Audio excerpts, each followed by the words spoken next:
Check this out.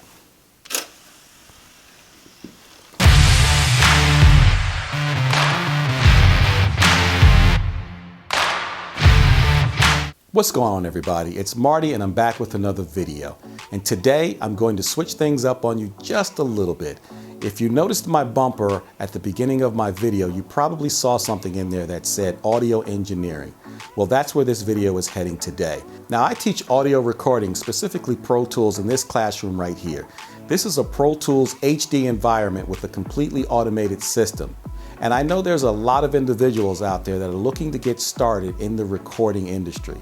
So what I want to do in this video today is I want to give you a quick tip startup so that you can get up and running by creating your first session in Pro Tools. There are some things you need to know, and these are some very important things. So let's just dive right in and I'll show you exactly what you need to do in order to set up your first Pro Tools session. Okay, as we launch Pro Tools, our first dialog window becomes our most important dialog window when creating a new session and starting out in Pro Tools.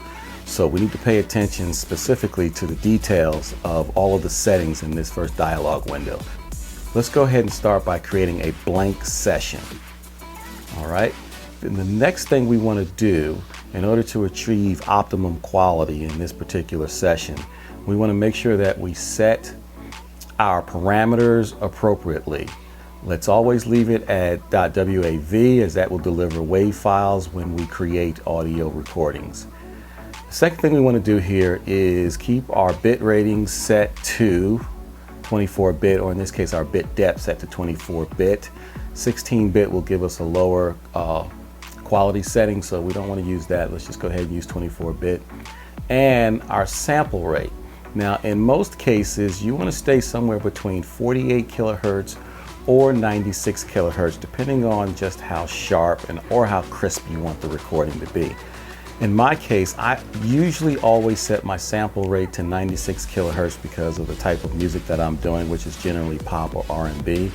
But somewhere between hip hop, pop, R&B, rock, the setting you might want to keep yours on is somewhere between 48 to 96 kilohertz. I recommend 96 kilohertz. And lastly, why don't you go ahead and set your in-out settings to stereo mix and simply hit OK.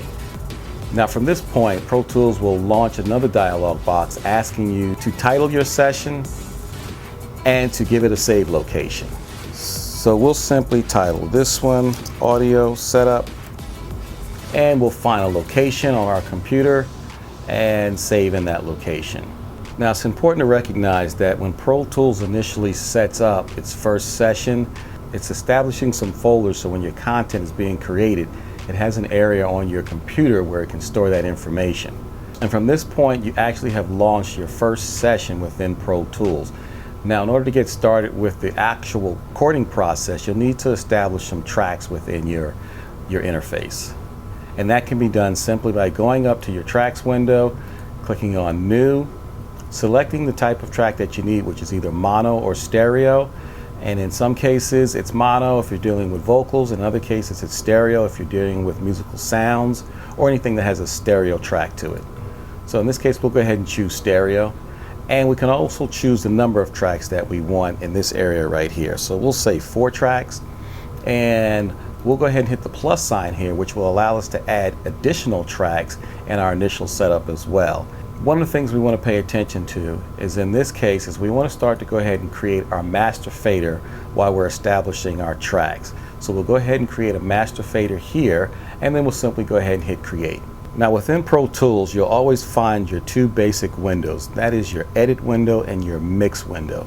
And what you can do is you can toggle back and forth by holding down your command key and hitting the plus key, which will toggle you back and forth between the mix window and the edit window.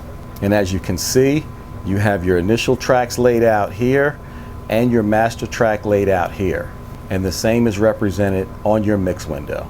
And while you're in your mix window, there are some important features that you might want to pay attention to in order to ensure that you're up and running with the correct audio ins and outs. You want to be sure you select your right inputs and outputs for each track and your master track.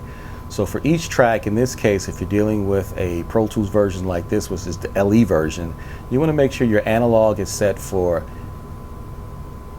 input, stereo 1 and 2, and your output settings are set for analog stereo output on your individual tracks. And then finally, you want to make sure your master fader is actually set for outputs as analog 1 and 2 stereo. So there it is. There's your first step to getting started with a new session in Pro Tools. Once you've established these simple and basic parameters, you are actually up and ready to go with your first session. Okay, so there it is. That is what you need to do in order to launch your first Pro Tools session, and you'll be on your way.